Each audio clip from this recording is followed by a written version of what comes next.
नमस्कार दोस्तों, मैं उत्कर्ष। कैसे हैं आप सभी? तो हम सभी का प्लान बना दार्जिलिंग घूमने का। तो मैं, सूरज, नौनीस, भैया सब लोग निकल गए दार्जिलिंग, वो भी कार से। पूरी जर्नी हम लोगों को कार से ही करनी है, रोड पे करनी है, तो बहुत मजा आने वाला है। पूर्वांचल के रास्ते हम लोग जा रहे थे, तो रास्ते में मम्मी पापा मिल गए, क्योंकि हमारा घर पूर्वांचल के पास में ही है, 10-15 किलोमीटर पे। तो मम्मी पूरी सब्जी अचार लेके आई थी। रास्ते में हम लोग उसका लुत्फ उठाए, क्योंकि लखनऊ से हम लोग चाय पी के ही निकले थे। लोगों से यहाँ पूरी खाने में जुटे हैं। नौनीस देख रहे हैं, सूरज का इंतजार है, एक बार सब पूरी मिले और मैं खाऊं। पूरी सब्जी अचार का लुत्फ उठाने के बाद हम लोग पुनः अपनी यात्रा को प्रारंभ किए। हम लोग लखनऊ से दार्जिलिंग जा रहे थे, वो भी कार से। तो बाई रोड ही हमें जाना था। लखनऊ से हम लोग पूर्वांचल के रास्ते गाजीपुर पहुंचे, वहां से फिर गोरखपुर से हम लोग एंट्री करेंगे बिहार में। तो पूरी जर्नी कार से होने वाली है। जैसे ही उत्तर प्रदेश राज्य का बॉर्डर खत्म हुआ, हम लोग बिहार में एंट्री किए।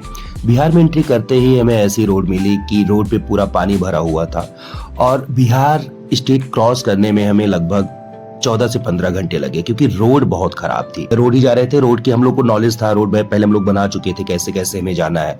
बाय द वे, रोड बहुत खराब थी बिहार की। फिर बिहार क्रॉस करके हमें वेस्ट बंगाल में एंट्री करना था।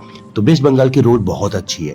बाय द वे, अभी हम लोग बिहार में हैं। हम सभी पश्चिम बंगाल पहुंचने ही वाले थे, लगभग 50 किलोमीटर बचा था।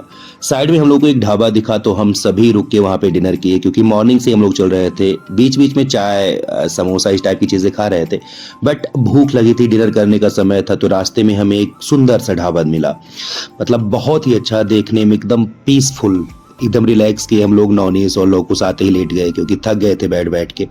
हमारी भी हालत खराब थी, साइड में मैं भी सोफे पे लेटा हुआ। थोड़ी देर रिलैक्स करने के बाद हम सभी डिनर करने अंदर गए, और वहां पे हम लोगों ने डिनर ऑर्डर किया। जो भी खाना था, टार्जन भैया, सूरज, मैं, लौकुश और नौनीस, सभी लोग अपने पसंद का खाना मंगाए और हम लोग खाना खाए। भाई, बिहार में पेट पूजा करके हम निकल पड़े पश्चिम बंगाल की तरफ। सिलीगुड़ी के पास एक बढ़िया सा होटल लिया, चेक इन किया और रात में कॉफी पीकर मस्त सो गए।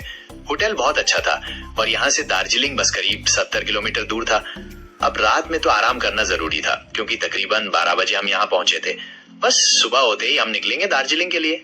लग रहा है आपको यहाँ पहुँच के भाई? ऐसा लग रहा है जैसे आसमान की ऊंचाइयों पे आ गए हैं। भाई रूम कैसा लगा आपको? रूम बहुत ही अच्छा स्वीट रूम है। एक पहले हम लोग को से बुक कर रखा था। बताना चाहूंगा, देखिए ऑनलाइन बुक करने का फायदा, वैसे 7,000 रुपए का रूम था, लेकिन हमको ओनली 4500 का पड़ गया। तो भाई आप तो सो गए यार, कैसा लग रहा है आपको, कुछ बताएंगे?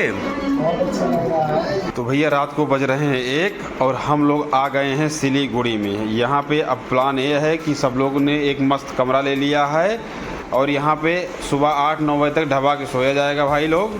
और ये देखिए, सुबह उठते ही दार्जिलिंग के लिए निकला जाएगा। और भाई देखो, यहाँ पे कुछ लोग चाय के आदी हैं, और ये असम दार्जिलिंग में तो चाय के दीवाने होते ही हैं। चाय भी जो है दार्जिलिंग की है। सुबह के बज रहे हैं 10 और यहाँ से हम सिलीगुड़ी से होटल से चेकआउट कर रहे हैं। ब्रेकफास्ट हमने कर लिया है। अब हम यहाँ से निकल रहे हैं दार्जिलिंग के लिए। रास्ते का व्यूज आपको चेक कराते हुए आपको दार्जिलिंग पहुँचाते हैं। सिलीगुड़ी की सुबह का नाश्ता करके हम निकल पड़े दार्जिलिंग, पहाड़ियों की रानी की ओर। वैसे दार्जिलिंग जाने के 2 रास्ते हैं, एक तो सीधा जाता है और दूसरा मिरिक होकर, जो थोड़ा लंबा है। हमने मिरिक वाला रास्ता चुना, और सुबह की ताजी हवा में हमारी कार चल पड़ी चाय के बागानों के बीच से। जैसे ही पहली बार पहाड़ दिखे, सच में दिल को इतना सुकून मिला और एक अलग ही आनंद महसूस हुआ। हम सब वहाँ रुके, फोटो खिंचवाए। आखिर पहाड़ों पर जाने का सुकून ही कुछ और है। फिर धीरे धीरे हम लोग पहाड़ों की ऊंचाइयों पर बढ़ने लगे, और टेम्परेचर भी कम हो रहा था। वो भी एक अलग ही एक्सपीरियंस था। भैया कार चला रहे थे, और हम सब, लवकुश, नौनीश, सूरज और मैं, दार्जिलिंग पहुँचने का ख्वाब लिए आगे बढ़ रहे थे।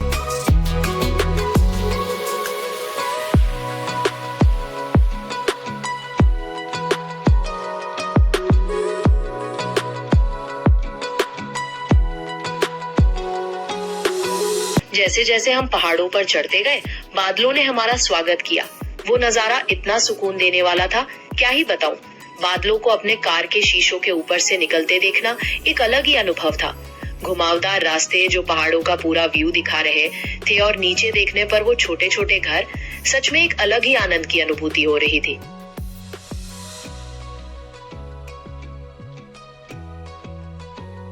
पहाड़ों पर पहुंचे, हमने अपनी कार साइड में लगाई और वहां एक वीडियो शूट किया।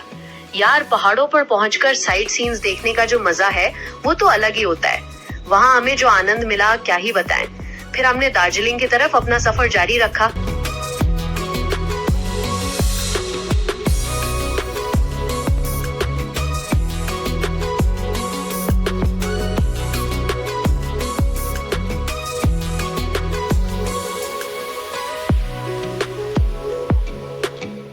भाई हम लोग बादलों के ऊपर है यार, बादल नीचे है भाई।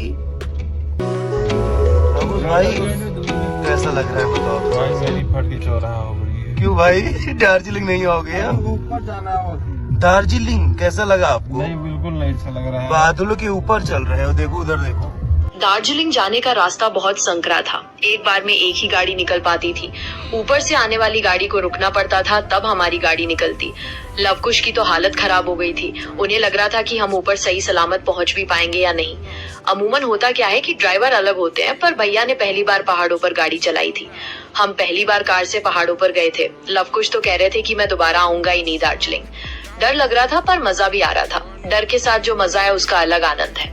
फाइनली हम सभी दार्जिलिंग पहुंच चुके थे। दार्जिलिंग पहुंचते ही हमने सबसे पहले होटल लिया। हम लोग किसी ऐसे होटल की तलाश कर रहे थे जहां के विंडो से हमें माउंटेन दिख सके, तो थोड़ा सा टाइम लगा बट फाइनली एक हमें होटल मिला। थोड़ी बार्गेनिंग करने के बाद हमने एक होटल फाइनल किया। होटल में हमने चेक इन किया। भैया, सूरज, लवकुश सब लोग थोड़ा बार्गेनिंग में जुटे थे क्योंकि होटल वाले चार्ज ज़्यादा करते हैं। हम लोग ऑफ सीजन में पहुंचे थे तो होटल मुझे ईजिली मिल गया, ज़्यादा मुझे दौड़ना भागना नहीं पड़ा। और इस तरह हम पहुंच गए पहाड़ों की रानी दार्जिलिंग। शहर पहुंचते ही सबसे पहले हमने होटल बुक किया, थोड़ा रिलैक्स किया और अब हम तैयार हैं यहाँ के खास नजारे देखने के लिए। सबसे पहले हम जाएंगे मॉल रोड।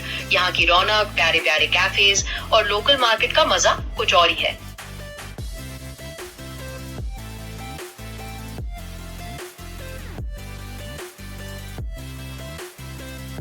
अभी हम होटल में हैं और खिड़की से बाहर का नजारा देख रहे हैं। पहाड़ों के ठीक सामने कमरा मिलना सच में एक अलग एहसास है।